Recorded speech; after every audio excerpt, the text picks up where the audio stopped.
సిద్దిపేట జిల్లా గజ్వేల్లో గురువారం అకాల వర్షంతో తడిసిన వరి ధాన్యంను పరిశీలించిన ఎమ్మెల్సీ యాదవరెడ్డి, ఎఫ్డీసీ మాజీ చైర్మన్ ప్రతాపరెడ్డి, మున్సిపల్ తాజా మాజీ చైర్మన్ రాజమౌళి బీఆర్ఎస్ నాయకులు అనంతరం వారు మాట్లాడుతూ తెలంగాణ వ్యాప్తంగా ఈ కాంగ్రెస్ అసమర్థ పాలనను ప్రజలంతా గమనిస్తున్నారు.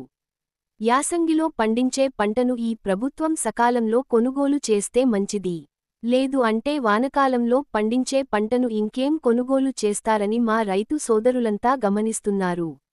ఈనాడు యావత్ తెలంగాణ ప్రజలు కూడా ఉమ్మడి రాష్ట్రంలో కరెంటు లేక భూగర్భ జలాలు ఇంకిపోయి ఎన్నో ఇబ్బందులు పడి వాళ్ల ఇంటి మట్టుకు కూడా పండించుకోలేని పరిస్థితి నుంచి ఈ రోజు ప్రభుత్వమే కొనుగోలు చేయలేని పరిస్థితి దాకా కేసీఆర్ నాయకత్వంలో కాళేశ్వరం పుణ్యమా అని ఈరోజు రైతులు మంచిగా బతుకుతుంటే ఓర్వలేక మనమందరం చూస్తున్నాం. ఏదో చిన్న పరులు వచ్చినాయని చెప్పేసి వాళ్లకు చేతకాక డైవర్టింగ్ పాలిటిక్స్ చేస్తూ కేసీఆర్ పేరును బద్నాం చేసే ప్రయత్నం ఈ ప్రభుత్వం చేస్తుంది. మీరు ఎన్ని ఎంక్వైరీలు పెట్టుకున్నా ఇన్ని నోటీసులు ఇచ్చిన ఇబ్బంది లేదు. ప్రభుత్వాన్ని మేము కోరేది ఒకటే, రైతులు ఆరుగాలం కష్టం చేసి పండించిన పంటను సకాలంలో కొనుగోలు చేసి గత ప్రభుత్వం కేసీఆర్ గారు కరోనా టైంలో కూడా ఒక మనిషి కలుసుకోలేని టైములో గ్రామాన కొనుగోలు కేంద్రం పెట్టి వడ్ల కొనుగోలు చేసి వాటికి వారం రోజుల్లోనే వారి ఖాతాలో డబ్బులు జమ చేయడం జరిగింది. వడగండ్ల వాన పడి కొంత నష్టపోయారు రైతులు. ఇప్పుడు అకాల వర్షం తోటి చాలా మంది 20 రోజులు, 30 రోజులు మన రైతు సోదరులు సోదరీమణులు ఇక్కడ వివరించడం జరిగింది. ఇప్పటికైనా కండ్లు తెరిచి సరిపడా బార్దాని ఇచ్చి సరిపడా లారీలను ఇచ్చి ఈ రైతులకు నష్టం జరగకుండా వెంటనే వడ్ల కొనుగోలు చేసి రైతులకు న్యాయం చేయాలని కోరుకుంటున్నాం. లేని పక్షంలో టీఆర్ఎస్ పార్టీ ఆదేశాల మేరకు రైతులను సమకూర్చుకొని పెద్ద ఎత్తున ధర్నా చేసి రైతులకు అండగా నిలుస్తామని చెప్పుకుంటున్నాం. రైతులు అధైర్యపరవద్దని పేర్కొన్నారు. ఈరోజు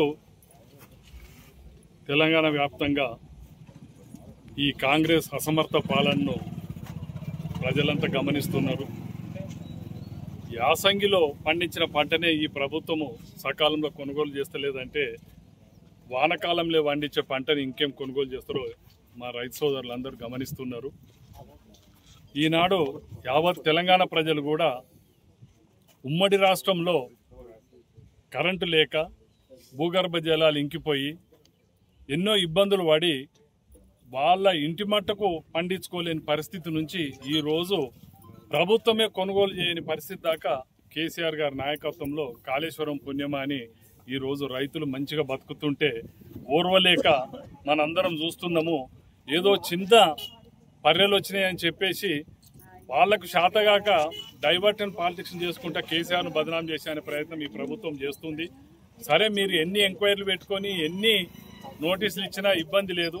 దయచేసి ఈ ప్రభుత్వాన్ని మేము కోరేది ఒక్కటే, రైతులు ఆరుగాలం కష్టం చేసి పండించిన పంటను సకాలంలో కొనుగోలు చేసి గత ప్రభుత్వం కేసీఆర్ గారు కరోనా టైంలో కూడా ఒక మనిషి కలుసుకోలేని పరిస్థితులలో కూడా గ్రామాన కొనుగోలు కేంద్రాలు పెట్టి ఒడ్లు కొనుగోలు చేసి వాటికి వారం రోజులలోనే వాళ్ళ ఖాతాలో పైసలు పడేటట్టు చేసేపట్టుకునే ఈరోజు యావత్ తెలంగాణలో రైతులు ఆరోగ్యం రైతు పండుగ చేసుకుంటున్నారు.